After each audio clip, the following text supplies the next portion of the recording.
rồi suy trước đó chẳng vay mà sẽ thu mà thêm tế cái này về ngang thì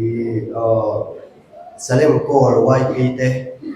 other YP meeting bằng tụ ra hay là cái số về các bạn cái về te lul cái lòng em mà cho nên hay u soi te khan in khát tiền lắm bằng khan để xin đây đó mà sẽ program nếu nếu cái lâu này bạn cái lâu thì là cho nên cái form của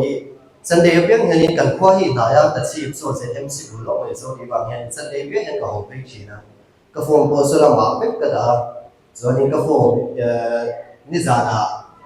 tại cái music video release cái này khá nên bên chịu trả lời là sẽ lấy sẽ là cái program cho nên cái form về số là mã đó đã mấy bốc xe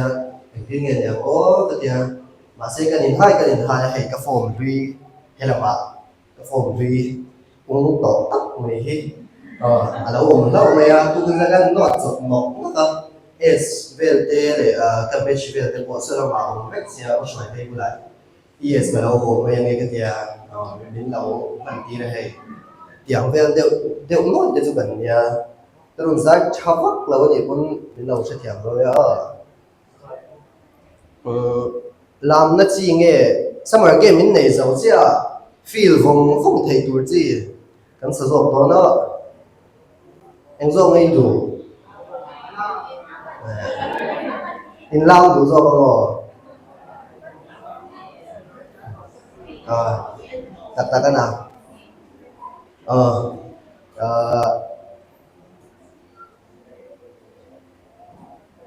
và thiên phật lệ rồi ngồi nán hồ độ thì là hàng sáng ấy